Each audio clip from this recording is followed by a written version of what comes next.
The president of Tuskegee University is Dr. Benjamin F. Payton. He has been the president for 28 wonderful, productive years.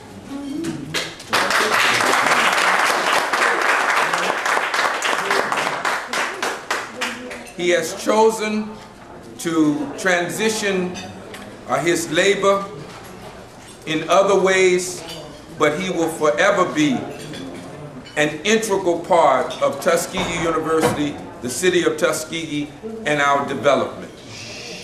I'd like to take this honor to introduce to you a friend and a mentor, Dr. Benjamin F. Payton. Please receive it.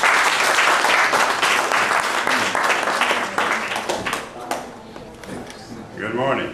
Good morning. Good morning. Thank you, Mr. Mayor, and to all of our visitors from Africa. I think primarily Benin and Kellogg, if I'm not mistaken, West Africa to be safe. We are delighted to have you at Tuskegee University. We have visited your country.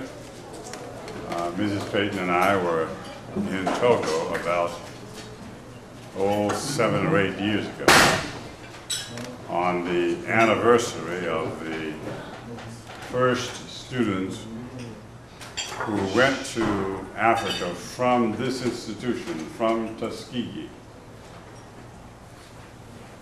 under the direction of Dr. George Washington Carver and during the time of Booker T. Washington's presidency. But Tuskegee University has not just been talking about Africa. Tuskegee has literally given its blood for Africa. We lost at least a half dozen of our students in Africa while on the journey there. Just the getting from the boat to the shore. So when we were there a few years ago, Mrs. Payton and I,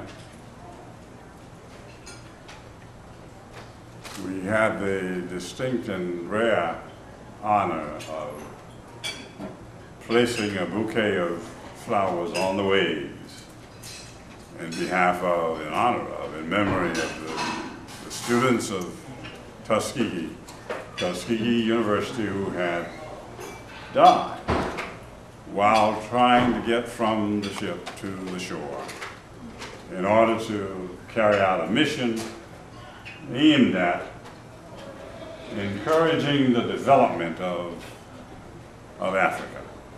But Africa, like other folk in need, doesn't really need a whole lot of talk. We need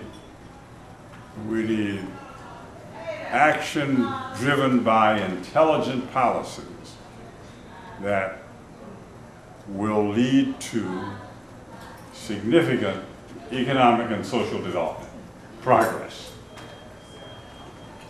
And in order to have that, we've got to have partners working with us who are committed to this.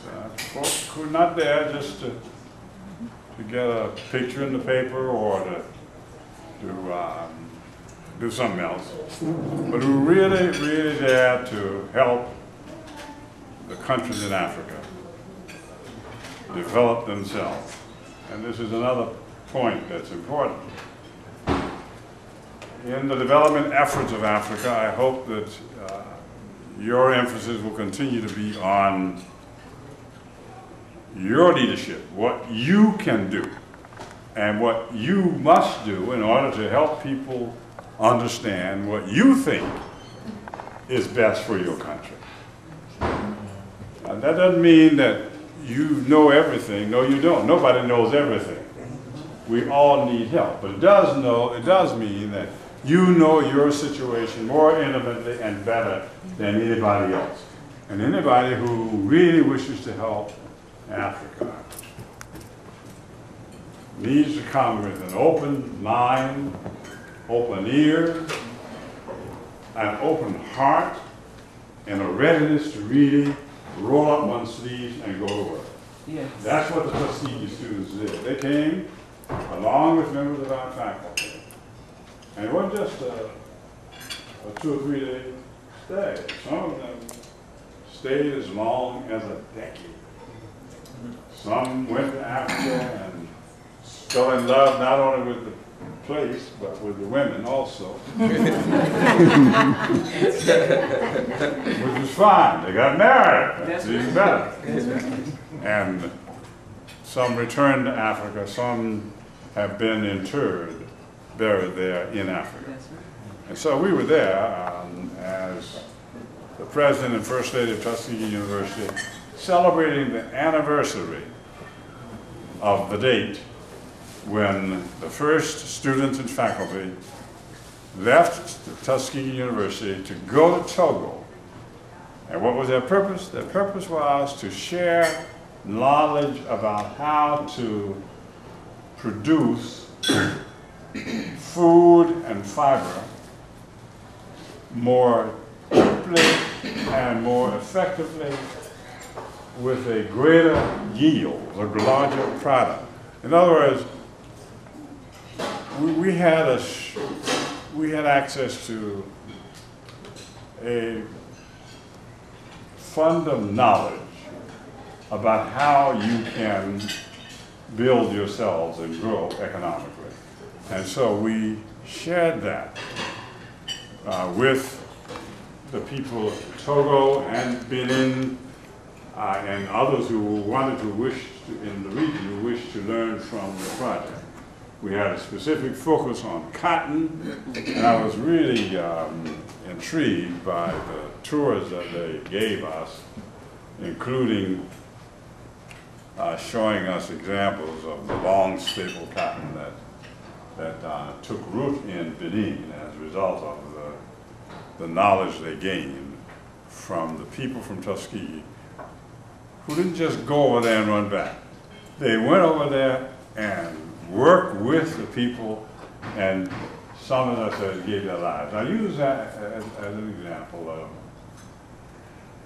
of the quality of commitment you need. I'm not asking for folk to get themselves killed, but you do that at home, for that matter. There's lots of things you can't avoid. So, but what better way to face whatever is going to happen to you in life than by doing something that will help somebody else? And especially doing something that will help our people in Africa. Absolutely. We are one people that doesn't care, it doesn't matter which country you come from in Africa. Slavery was not aimed at Benin and Togo and Ghana.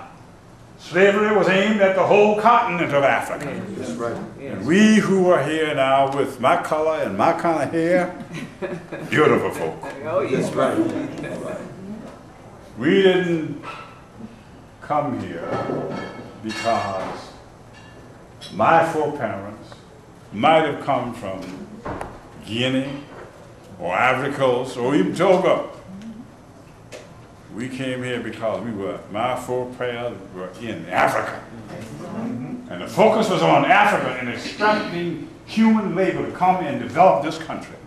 There'd be no United States of America today had it not been for Africa. That's right.